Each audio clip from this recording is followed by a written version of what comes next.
Então, eu tenho 33 anos, então tem uma longa caminhada, né, de vida.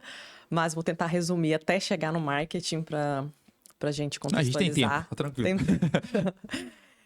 Eu comecei a trabalhar muito nova, né? Com 15 anos. Uma coisa que eu tive desde muito cedo, vem de uma família também simples, nunca passei dificuldade.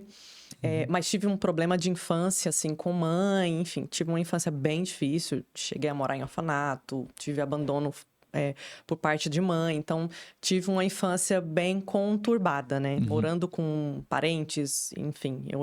Sou de Minas, nascida em Minas. Nessa época eu estava em Minas. E nesse período eu morei com um tio, com um vô. Então, assim, nunca tive uma base fixa até meus 9 anos de idade ali. Foi bem difícil. Foram muitos traumas, muitos problemas. E meu pai morava em Goiás, né, com outra esposa. E devido às dificuldades da minha mãe em me criar, ele me chamou para morar com eles e foi quando eu fui para Goiás. Então, basicamente, eu vivi praticamente toda a minha vida no estado de Goiás, em Goiânia, morando com meu pai e minha madrasta. Então, foram muito importantes para mim porque eu saí de um ambiente que era muito tóxico com a minha mãe. Então, era um relacionamento narcisista, fora vários problemas. E fui para Goiânia. Minha madrasta, graças a Deus, maravilhosa, fez tudo por mim. Então, fui desenvolvendo ali a adolescência. E justamente por ter passado tanta dificuldade ali na infância, na adolescência, eu era muito ambiciosa. Então, eu queria trabalhar já rápido, já procurava trabalho ali com 14, 13 anos, eu já queria buscar alguma coisa, já entrava no menor aprendiz, na época tinha muito isso, de ensino médio, enfim. Comecei a trabalhar com 15 anos, entrei numa empresa também como estagiária, né? Eu tive muito esses estágios assim. E até é interessante que nessa primeira empresa, eu entrei como administrativo. Geralmente, a gente entra como administrativo. E tinha uma vaga para vender. Era uma empresa de perfumes que vendiam contratipos, assim. Era tipo um representante que vendia esses contratipos, atendia os clientes Era um B2B, vamos falar assim. Sim. Que era o cara que ia vender no estabelecimento dele. E eu comecei a fazer ali, prospectar e tal. Comecei a gostar disso. Foi quando eu comecei a ganhar um pouquinho mais. Porque, claro, o salário de estagiário era metade, né? Que era meio período na época, eu tava no ensino médio. E eu comecei a ganhar comissões. Fora aquele meio salário, que, claro, era muito pouco, mas eu também trabalhava pouco. Né? Era meio período só, então não poderia exigir muito também pela idade. E comecei a ganhar umas comissões ali, outras aqui. E vi que a área de vendas era algo que seria legal, porque eu ia ganhar pelo que eu performasse. Sim, pelo seu ali resultado, no mês, né? pelo meu resultado. Aí tudo bem, fiquei um tempo ali, fiquei quase um ano nesse estágio, finalizou meu contrato, eu saí. Eu já estava próximo de fazer 18 anos já. Fiz uma entrevista numa empresa, na época das listas telefônicas, bem antiga, eu sou dessa listas, época. Né? Pegava o telefone fixo, tá? Eu Daquelas vi páginas amarelas, então eu trabalhei, assim, em resumo, eu fiquei uns 5 anos nesse mundo. E aí foi quando... foi um mundo que me construiu muito. Eu aprendi muito, porque eu trabalhei nesses 5 anos com marketing. Só que era publicidade off, né? Que na época... Não tinha um online forte, né? Não tinha um online forte. Inclusive, eu peguei a transição também do online. Então, eu era executiva, sempre como cargo de vendas. Então, eu era executiva e eu atendia clientes para fazer anúncios publicitários na lista telefônica. Então, foram 5 anos trabalhando com isso. Então, aprendi muita coisa de marketing, apesar de não ser online, né? Mas eu acredito que agregou também. Sem falar no contato com o cliente. Nesse período, trabalhei por telefone e depois fui promovida para o externo. Então, assim, ganhei muito dinheiro nessa época, inclusive. Olha só. Não ganhava mal, né? Por ser CLT naquela época, 10 anos atrás, cheguei a ter salário de 10 mil naquela época. Nossa, era muito dinheiro. Coisa. Então, assim, eu conquistei, graças a Deus, nessa época, muitas coisas com CLT. Cheguei a comprar apartamento, carro zero, enfim. Conquistei muita coisa trabalhando como executiva com lista telefônica. E aí a empresa mudou ali em 2013, por aí, 14. Listas foram praticamente extintas e começou o online. E a empresa teve que se adaptar. Mas o carro-chefe da empresa era a lista telefônica. Inclusive, são anúncios bem caros, né? Eram bem caros. E a empresa começou a se adaptar para online. E aí foi bem quando começou o Google, que era Google AdWords na época. AdWords, que era, né, eles falavam que era pagar por clique. Ainda é, né? Mas era muito comum esse termo. Você paga pelo clique. Sim. E assim, não tinha ninguém nessa época, né? Pensa, 2014 ali, não tinha ninguém. Isso é 11 anos atrás, Era né? muito, bem no início, assim. Cheguei a atender clientes, cheguei a vender, assim, alguns pacotes. Eu não fazia o anúncio, eu era parte de executiva de vender, mas eu tinha que explicar como é que funcionava. Então, acabou que a gente fazia treinamentos, né? É interessante falar sobre isso, porque 10 anos depois eu vim fazer isso. No caso, você ensinava o pessoal a divulgar no Google. Eu atendi os clientes para trazer essa oportunidade para eles. Porque o meu trabalho era atender empresas ou agências que iriam divulgar os seus negócios ali. Então, da lista telefônica, eu tive que me virar para trazer eles para o online. A empresa não tinha só o Google, tinham várias... Eles tinham um portal na época, era o Guia Mais, ainda existe, eu acho. Então, o cliente fazia anúncio ali. Então, a gente oferecia pacotes tanto pro site da lista telefônica, que virou... Aí eles fizeram repaginada, mudaram o nome da empresa, enfim. Mas não deu certo, porque, obviamente, assim, era no início, o carro-chefe era a lista. A empresa praticamente fechou, e aí eu saí da empresa. E foi quando eu tive que recomeçar e não sabia o que fazer. E aí uma amiga me convidou para entrar no ramo imobiliário. E aí eu fui fazer um curso de corretagem de imóveis e fui corretora também durante 2 anos em Goiânia.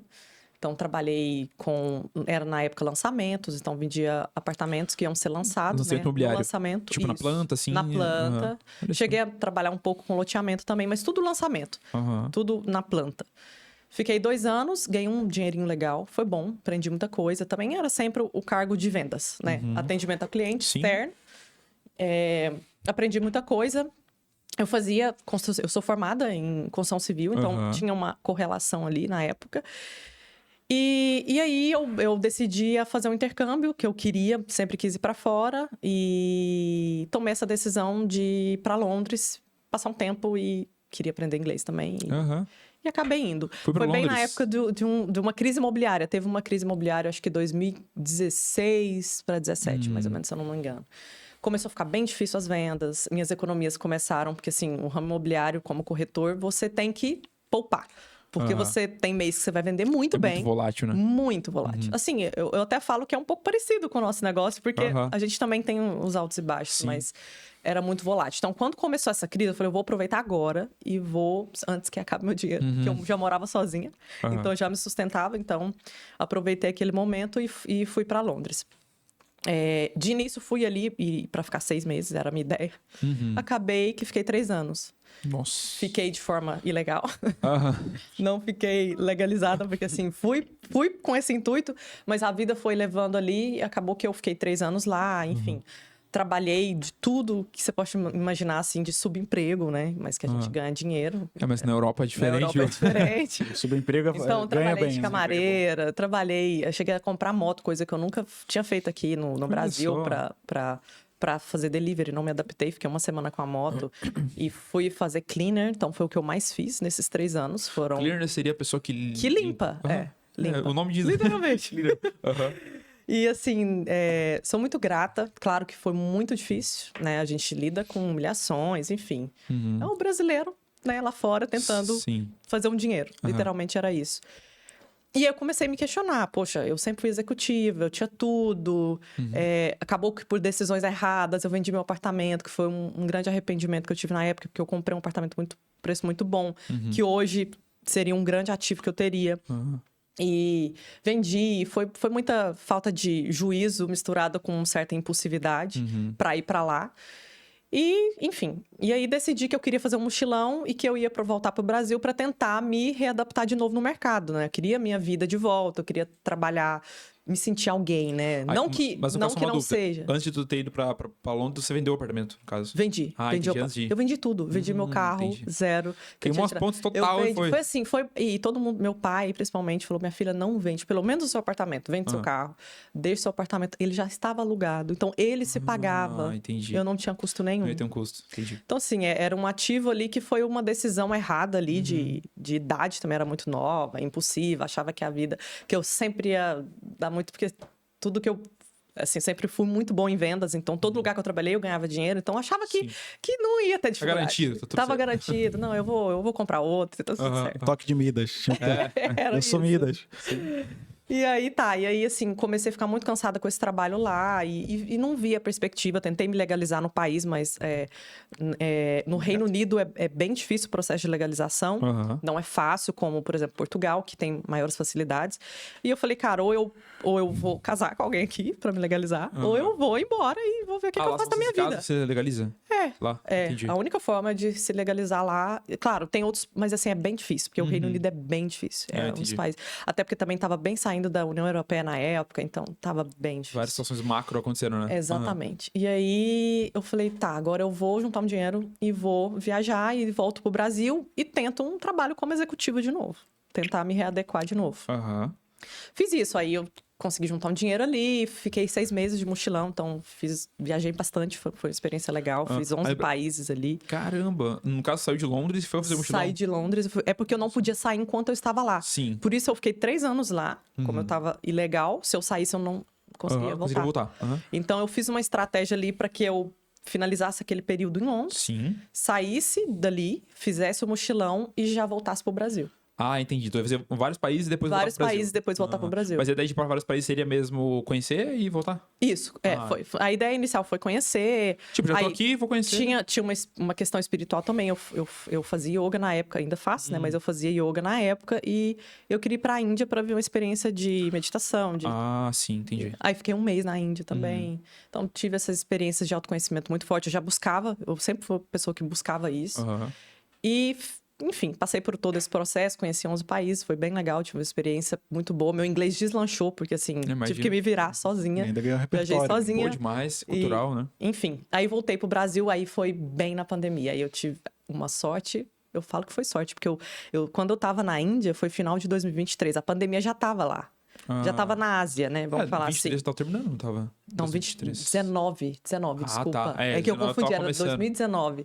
Final de 2019, a pandemia já estava acontecendo na começou Ásia. Ali, né? Começou ali. É verdade. Demorou para chegar aqui. É quem tá lá, né, que sabe que lá começou ali, novembro já tava começando os primeiros. No Brasil explodiu ali depois do carnaval, né? Foi bem depois do carnaval. Foi bem. Demorou um pouco mais, né, aqui no Brasil. Mas aí, sim, foi eu chegar no Brasil, eu cheguei em janeiro de 2020, fevereiro já começou a pandemia. E aí, 2021 inteiro, eu fiquei... 2020 inteiro, né? 2020. Eu fiquei, assim, sem saber o que fazer, né? Porque eu tava com uma economia boa, que eu tinha juntado nesse período, trouxe pro Brasil. Tava tranquila. Mas já queria voltar de novo pro trabalho. O dinheiro tava ali, gastando, acabando, enfim. Eu precisava voltar. E aí, quando teve o final ali de 2020, que foi quando acabou a primeira parte da pandemia, né? Que foi quando você saiu do quartel ali também. Deu uma pausa, né? Deu uma Depois pausa da em 2020. Aí eu entrei no mercado de trabalho de novo, fui trabalhar com adquirências, que eram aquelas máquinas de cartão. Aí trabalhei na Stone, na Cielo, que são as maiores também. Trabalhei como executiva também. Enfim, nada... Não consegui voltar a ganhar o que eu ganhava antes com as listas. Então, assim, tudo mais caro, inflação maior, mais alta. Bem influente no mundo todo, né? Sim. Todo mundo meio que já se assustando com isso. Sim, e eu sempre busquei, como sempre ambiciosa, eu buscava ganhar mais e algo que eu vi esse crescimento. E eu não me adaptei com esse mercado, e aí saí, enfim.